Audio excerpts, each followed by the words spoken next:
Drama की शुरुआत में हम कांग हो मिन को देखते हैं, जिसने कानून की पढ़ाई पूरी कर ली है और आज वो यूलिम लॉ फर्म में इंटरव्यू के लिए जा रही होती है।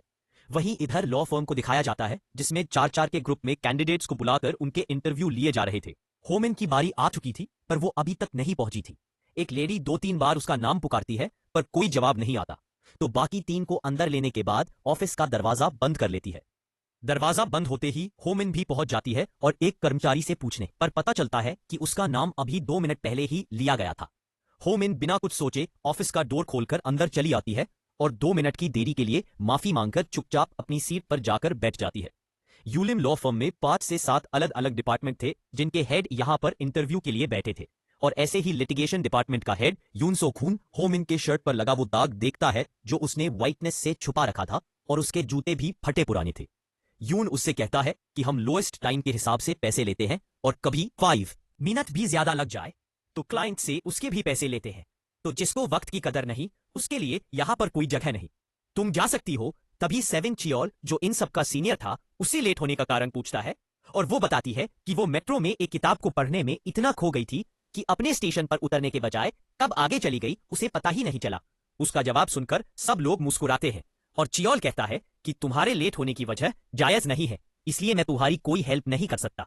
ये सुनकर होमिन को बुरा लगता है और जाने से पहले वो बताती है कि वो कुछ देर बाहर बैठकर वेट करेगी। अगर आपका इरादा बदल जाए तो प्लीज बुला लीजिएगा। होमिन बाहर बैठकर वेट करती है। एक एक करके सभी कैंडिडेट्स के इंटरव्यू हो जाते हैं और अब यहाँ पर लास्ट के 3 कैंडिडेट्स बचे थे और चौथी खुद होमिन थी। वहीं ऑफिस में होंग दो यून बताता है कि सर, अभी आपने जिस लड़की को बाहर भेजा था वो कोई साधारण कैंडिडेट नहीं थी। इस बार की नेशनल लॉ स्कूल की बार भी मॉकपोल प्रतियोगिता की विनर वही थी। यह सुनकर चियोल भी हैरान होता है कि वो उसे पहचान नहीं पाया, क्योंकि ये लोग भी उसकी प्रतियोगिता देखने गए थे और चियोल उसे देखकर काफी इंप्रेस भी हुआ था।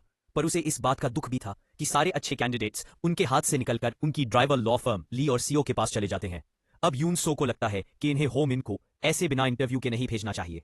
चियोल कहता है, ठीक है, अगर सबकी यही मर्जी है तो उसे बुला लेते हैं। पर बुलाने से पहले वो एक बार यून से पूछते हैं जिसने उसको बाहर भेजा था। यून कहता है, जैसा आपको ठीक लगे वैसा कीजिए, पर मेरा फैसला नहीं बदलेगा। ये सुनकर सब लोग हंसने लगते हैं कि वो अपने उसूलों को लेकर कितना स्ट्रिक्ट है। अब होमिन को भी इंटरव्यू के लिए बुला लिया जाता है। पहला सवाल दो यून पूछता है कि मान लो एक आदमी का जेब का क्रॉसिंग करते समय एक्सीडेंट हो जाता है और इतना भयंकर एक्सीडेंट होता है कि उसका एक हाथ टूटकर सड़क पर दूर जाकर गिर जाता है। उतने में वहां पर मौजूद एक लड़की उसका हाथ चुराकर भागती है और पकड़ी जाती है। वो आदमी अपना हाथ वापस पाने के लिए हर्जाने का दावा ठोकता है। तो फिर क्या लगता है कि अदालत ने क्या फैसला सुनाया होगा?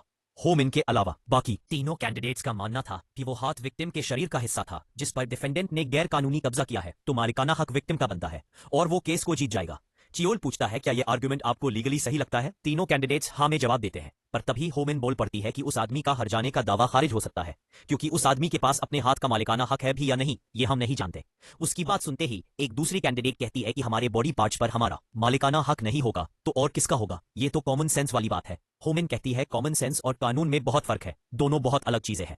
बात यह है कि अगर कानून हमें अपने बॉडी पार्ट्स पर मालिकाना हक देता है तो फिर हमें अपने बॉडी पार्ट्स को निकालकर बेचने या फिर सुसाइड करने की पूरी आजादी होनी चाहिए। पर असल में ये तो गैर कानूनी है, मतलब कि कानून हमें अपने बॉडी पार्ट्स पर किसी भी प्रॉपर्टी जैसा मालिकाना हक नहीं देता है।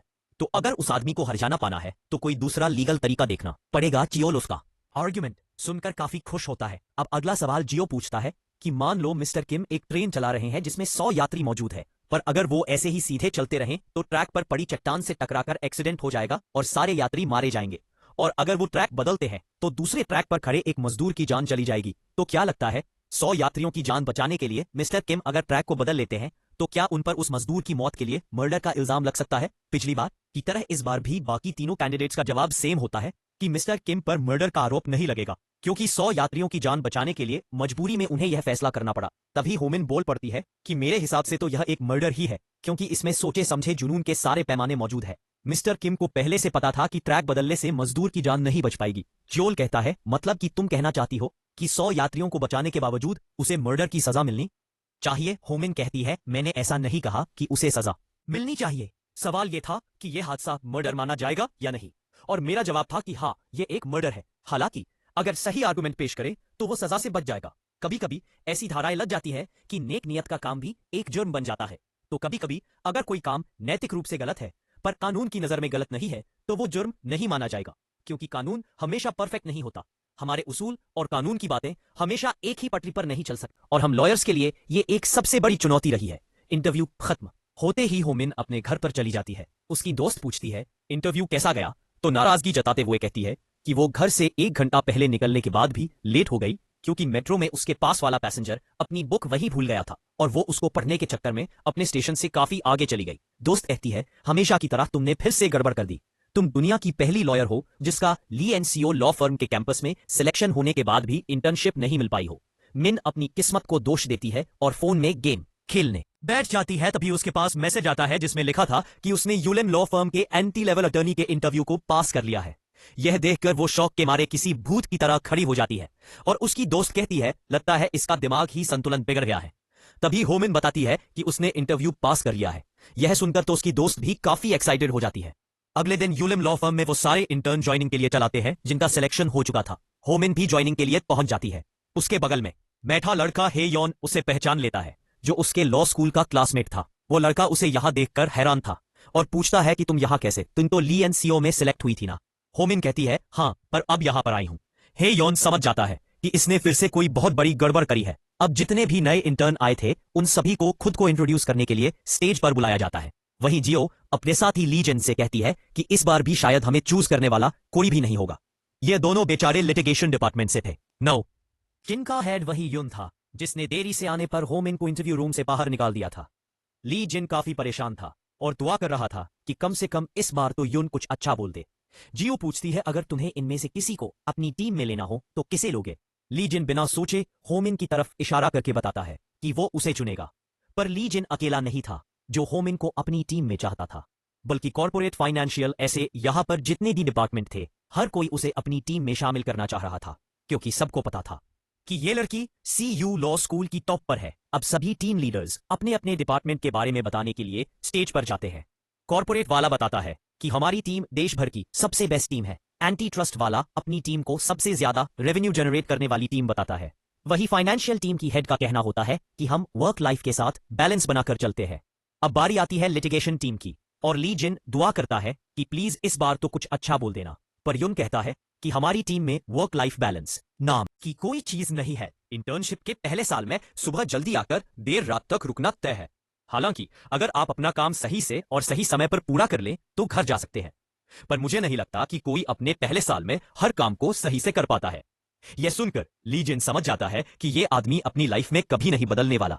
अब सभी इंटर्न से अपनी फेवरेट टीम के बोर्ड के सामने आकर खड़ा हो जाने के लिए कहा जाता है। सबको अपनी टीम चूज करने की पूरी आजादी थी, पर एक टीम में केवल 4 ही इंटर्न आ सकते हैं। अगर ज्यादा हुए तो फिर HR टीम अपने हिसाब से उनको दूसरी टीमों में सर्कुलेट करेगी। सभी इंटर्न अपनी पसंद के हिसाब से खड़े हो जाते हैं। लिटिगेशन टीम से सब इतना डर गए थे कि उसमें कोई भी नहीं जाता है। वही सबकी नजरें बस एक ही इंटर्न होमिन पर थी कि वो कौन सी टीम में जाना पसंद करती है। होमिन कुछ देर सोचने के बाद सीधा जाकर लिटिगेशन टीम के आगे खड़ी हो जाती है, जिसे देखकर ली जेन और जियो तो पूरे शौक में होते हैं क्योंकि उन्हें तो इसकी बिल्कुल भी उम्मीद नहीं थी। आगे ली जेन यून से कहता है कि यार तुम ऐसा क्यों कर रहे हो, जब किस्मत कुछ चल के आ रही है तो उसे ठुकरा क्यों रहे हो। यून कहता है कितनी बार बोला है तो मुझे ऑफिस में यार मत बुलाया करो। ली जेन कहता है वो लड़की सिर्फ 2 मिनट लेट हुई थी, माना तुम टाइम के बहुत पंक्चुअल हो, पर ये तुम गलत कर रही हो। यून कहता है बात ये नहीं है, मैंने सुना है कि होमिन का ली एंड सीओ में सिलेक्शन हो गया था पर वो वहां पर पहुंची ही नहीं, तो उसका ऑफर कैंसिल हो गया। और जब वो इंटरव्यू देने आई थी तो उसके फोन की स्क्रीन टूटी हुई थी, शर्ट पर दाग लगे थे और जूते भी फटे हुए थे। लीजन कहता है चलो मान लिया कि उसका रहन सहन थोड़ा बिगड़ा हुआ है, पर इसका मतलब ये नहीं कि वो काम करने के काबिल नहीं है। लीजन काफी कोशिश करता है पर यून होमिन को अपनी टीम में लेने के लिए नहीं मानता। थोड़ी देर बाद वो होमिन को लेकर यून के ऑफिस में आता है और होमिन किसी पुतले की तरह चुपचाप जाकर खड़ी हो जाती है। लीजन कहता है इन्हें वो बात बताओ जो अभी तुमने मुझे बताई थी, और होमिन कहती है कि वो लॉयर का काम मजे के लिए करना चाहती है। ये सुनकर तो लीजन के चेहरे की हवाया उड़ जाती है। वो दबी आवाज में कहता है अरे ये वाली नहीं, इससे पहले जो बोली थी वो बताओ। और होमिन कहती है कि उसे सिर्फ लिटिगेशन टीम में ही काम करना है। लीजन पूछता है पर तुम्हें इस टीम में ही काम क्यों करना है, और होमिन बताती है कि वो उन लोगों की आवाज बनना चाहती है जो किसी तरह सताए गए हैं और इंसाफ के लिए कोर्ट का दरवाजा खटखटाते हैं, क्योंकि उसे इस काम में मजा आता है। यून उसकी पूरी बात सुनता है पर कोई रिएक्शन नहीं देता। होमिन पूछती है तो बात बनी कि नहीं। लीजन कहता है लगता तो है, वैसे वो ज्यादा बोलता नहीं, ना ही फालतू की बातें करता है। होमिन कहती है वो इतना साफ रहता है, मर्दों से ऐसी खुशबू आती भी है क्या, और लीजन को सूंघ सूंघ कर कंफर्म भी करती है। लीजन कहता है हाँ साफ तो रहता है, पर एक बात तुम्हें नहीं पता, होमिन कहती है कौन सी बात नहीं पता, तो लीजन बताने लगता है कि जब ये यूलिम के पहले साल में इंटर्न बनकर आया था तो अपना हर काम टाइम पर खत्म करके चला जाता। टाइम का इतना पंक्चुअल था कि इसका सीनियर भी इससे चिढ़ने लगा था। फिर एक दिन उसने यून को बहुत सारी फाइलें लाकर दे दी, पर यह आदमी उस दिन भी अपना काम खत्म करके 6 बजे निकल गया। सीनियर ने काम के बारे में पूछा तो हाँ में जवाब अन्य देते हुए कहा कि अपना ईमेल चेक करो। फौरन उसने अपना ईमेल चेक किया तो उसमें एक भी फालतू की बात या फिर गलती नहीं थी। सारी इंपॉर्टेंट चीजें ही लिखी थी। अगर कोई दूसरा होता तो उन फाइलों को पढ़ने में ही 2 दिन लग जाते, पर इसने तो एक दिन में काम भी खत्म कर दिया था। यह सुनकर तो होमिन भी हैरान रह जाती है। अगले दिन 3 नए कैंडिडेट्स लिटिगेशन टीम को ज्वाइन करते हैं, जिनको एचआर टीम ने भेजा था, और इनमें होमिन का क्लासमेट हे योन भी था। लीजन सबको उनका पहला असाइनमेंट देता है, जिसमें होमिन को एक मीटिंग अटेंड करनी थी। वहीं हे योन और चॉय को एक दूर दराज गांव में जाना था, जहां की सड़कें टूटी फूटी थी और कई दूर तक पैदल चलने के बाद ही वो साइट पर पहुंच पाएंगे। हे योन होमिन से कहता है कि तुम्हें तो मुश्किल काम करने में मजा आता है ना, तो क्यों ना हम आपस में अपने असाइनमेंट को बदल लें। पर होमिन उसे मना करके चली जाती है। अब शाम तक सब अपने अपने असाइनमेंट कंप्लीट करके ले आते हैं और यून एक एक करके सब कुछ चेक करता है। छोटी सी गलती मिलने पर भी बहुत डांट लगाता है। होमिन डर जाती है कि अगर मेरे असाइनमेंट में इसको गलती मिल गई तो यह तो मुझे जेल ही भेज देगा। अब उसके असाइनमेंट में एक भी गलती नहीं थी। जब यून उसे खुद कहता है कि अच्छा काम किया, तब जाकर उसकी सांस में सांस आती है। अगले दिन वो जाकर पूछती भी है कि पिछले 7 सालों से एक पर्टिकुलर एरिया में रेवेन्यू लगातार नीचे गिर क्यों रहा है। पर वो आदमी कहता है, देखिए आप मीटिंग की प्रोसीजर एडवाइजर हैं, तो अपने बारे में महफूज कर दीजिए, मगर आप काम से काम रखिए। वो तुरंत ली जिन को कॉल करके बताती है कि मीटिंग तो हो गई है, पर उसे तहकीकात करनी है, इसलिए ऑफिस आने में देरी हो जाएगी। ली जिन पूछता है क्या हुआ, तो कहने लगती है कि तहकीकात हो जाने के बाद ही पता पाएगी। अब यहां से वो सीधा उस एरिया में जाती है जहां पर गैस कंपनी का रेवेन्यू लगातार कम होता जा रहा था। इस एरिया में ज्यादातर बाथ हाउस बने थे जो पिछले 30 सालों से लगातार चल रहे थे। मतलब कि गैस की खपत तो हो रही थी, पर कंपनी के आंकड़ों में कुछ हेरफेर थी। वहीं इधर ऑफिस में चॉय कहती है कि अब तो हमें होना चाहिए, मिन के खो जाने की खबर पुलिस में लिखवा देनी चाहिए। हे योन कहता है वो पक्का किसी चीज के पीछे पड़ी होगी, मैं उसे स्कूल से जानता हूं, वो ऐसे ही करती है। होसन कहता है वो सब तो ठीक है, पर अगर आज वो ऑफिस नहीं आई तो उसे निकाल देंगे। तभी होमिन गीले बालों के साथ ऑफिस में आती है, जिसे देखकर ये तीनों दौड़कर उसके पास जाते हैं और सवाल पर सवाल करते हैं कि वो कहाँ थी और उसका फोन बंद क्यों था।